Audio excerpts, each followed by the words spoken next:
Dear students, Assalamu alaikum to all of you. The topic for today is political conflicts over language. This topic is from paper B, chapter Challenges of Nation Building of your textbook. And this topic is for the students of political science of class 12.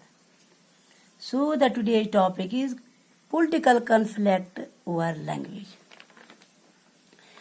Dear students, पिछली बार हम topic पढ़ रहे थे organisation and reorganisation of states. तो फिर से मैं थोड़ा रिपीट करूंगी organisation and reorganisation of states कि हिंदुस्तान में रीऑर्गेनाइजेशन ऑफ स्टेट्स का जो मामला था that was the great challenge in front of India after independence. किस तरह से स्टेट्स को दर्जा दिया जाए, किस तरह से बॉर्डर्स बनाए जाए, किस तरह से प्रिंसली स्टेट्स जो हैं इनको रिग्रुपिंग करके फिर से स्टेट्स बनाए जाए. ये बहुत बड़ा चैलेंज था. या ऐसे भी क्वेश्चन पूछा जा सकता है कि पॉलिटिकल कॉन्फ्लिक्ट ओवर लैंग्वेज, यानी कि लैंग्वेज की बुनियाद पर पॉलिटिकल कॉन्फ्लिक्ट शुरू हुआ हिंदुस्तान में कैसे और इसके क्या नताइज निकले. स्टेट किस तरह से वजूद में आई. जैसे मैंने पहले भी आपसे कहा कि जब हम पढ़ रहे थे 1952 में जब स्टेट रीऑर्गेनाइजेशन कमीशन बिठा दी गई, जो मैंने पिछली बार आपको बताया कि फैजल अली जिसके हेड रहे थे, तो उन्होंने फिर से किस तरह से पार्लियामेंट में यानी कि इसने फिर से ड्राफ्ट किस तरह से पार्लियामेंट में भेज दिया 1956 में. फिर बिल पास हो गई जिसमें 14 स्टेट्स और 6 यूनियन टेरिटरीज जो हैं वजूद में आ गई. ये थोड़ा बहुत मैंने आपको पहले भी पढ़ाया था. अब आज चूंकि फिर से टच करूंगी किस तरह से हिंदुस्तान में स्टेट्स वजूद में आई. in 1953 में तेलंगाना मूवमेंट, यानी कि तेलंगाना मूवमेंट इन 1953, यानी कि 1953 में ये तेलंगाना मूवमेंट स्टार्ट हो जाती है. यानी कि याद रखिएगा सबसे पहली मूवमेंट हिंदुस्तान में इंडिपेंडेंस के बाद स्टेट का दर्जा हमें देने चाहिए. तो तेलंगाना मूवमेंट स्टार्ट हुई थी आंध्र प्रदेश में. और वहाँ पे किस तरह से वहाँ पे इस तेलंगाना मूवमेंट को जो विड्रॉल ऑफ गांधी जो थी उसका नाम था पोर्टी शर्मोली, वो इसके मूवमेंट के लीडर रहे थे. और उन्होंने he died after undertaking a fast on the death to demand a separate state of Andhra Pradesh in 1953. In 1953 फिर उन्होंने फास्ट रखा था और उन्होंने डिमांड की थी. हालांकि ये गांधी के वेटरन रहे थे, साल्ट मार्च में ये पहल कर रहे थे गांधी के साथ. तो इनकी डिमांड थी ये आंध्र प्रदेश में क्या था कि जो भी दलित थे they were not allowed to go to temples.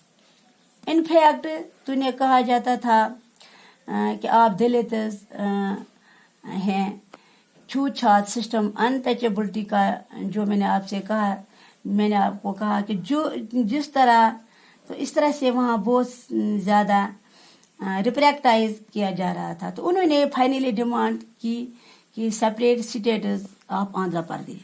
Hindustan में जो आंध्र प्रदेश है यहाँ पे हम अलग स्टेट चाहते हैं. तो उन्होंने इसके लिए फास्ट रखा और फाइनली अपनी जान भी गंवाए. और उन्हीं कुर्बानी को मद्देनजर रखते हुए फिर आंध्र प्रदेश जो है उनको एक स्टेट का दर्जा दिया गया, यानी सेपरेट स्टेट वो बन गई. तो ये चीज जो मद्देनजर रखते हुए हिंदुस्तान की गवर्नमेंट ने इसी को मद्देनजर रखते हुए उन्होंने क्या किया कि they form the state reorganisation commission in 1953 headed by Fazl Ali.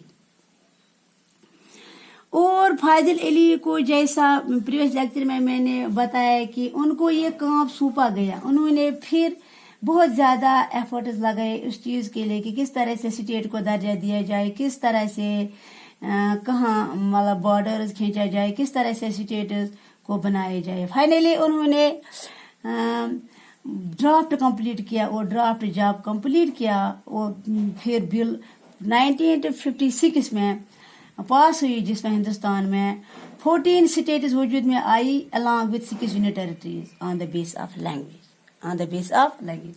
यानी कि 1956 में 14 states 6 union territories on the base of language, जिसमें 14 स्टेट्स और 6 यूनियन टेरिटरीज वजूद में आई 1956 में। लेकिन ये मामला यहाँ नहीं रहा कि 14 स्टेट्स पे ही नहीं रहा। आप देखिए आजकल जब हम हिंदुस्तान की स्टेट की बात कर रहे हैं, आजकल प्रेजेंटली 29 स्टेट्स पहले थी।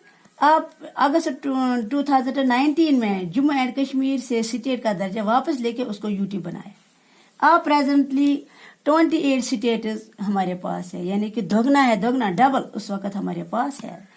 तो और शायद अगर फिर से ये मामला ऐसा ही उलझा रहा तो शायद इससे भी ज्यादा और स्टेट्स बढ़ जाएंगे।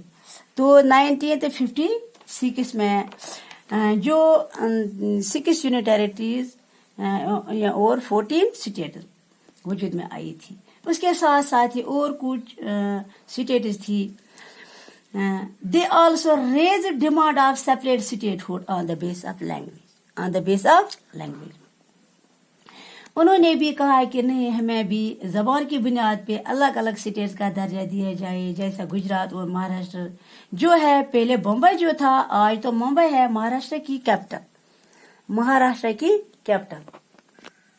जैसे कि गुजरात और महाराष्ट्र जो है, पहले बम्बई जो था आज तो मुंबई है महाराष्ट्र की capital.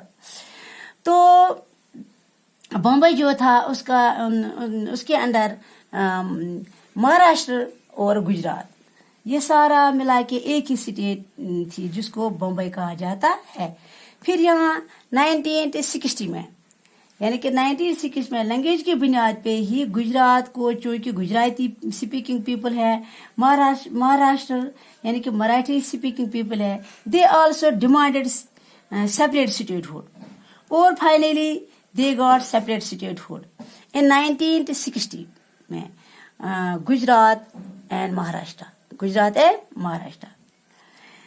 these states were carved from Bombay। तो इसके बाद ये रोका नहीं, फिर से 1963 में नागालैंड जो है, नागल जो है, उन्होंने अलग से सेपरेट हुड वहां से मूवमेंट शुरू कर दी और फिर नागालैंड एक अलग से स्टेट वजूद में आई।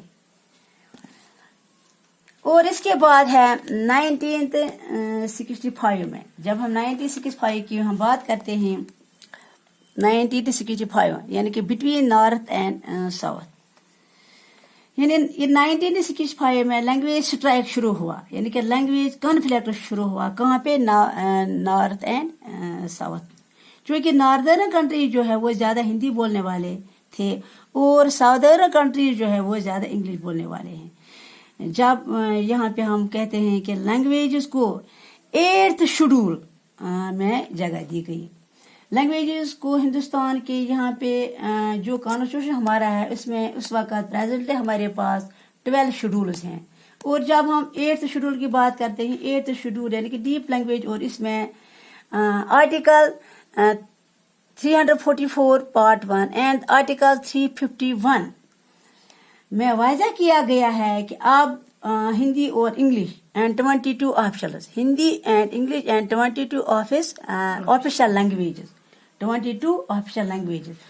उसमें कहा गया कि हिंदुस्तान में अब तो प्रेजेंटली 23 है, तो अलग से हमारे यहाँ पे लैंग्वेज जो है हर एक स्टेट की अपनी जो उनकी लैंग्वेजेस होगी, जैसे कश्मीर की कश्मीरी, पंजाब की पंजाबी, तो ये उनकी ऑफिशियल लैंग्वेज रहे, यानी कि along with English and Hindi.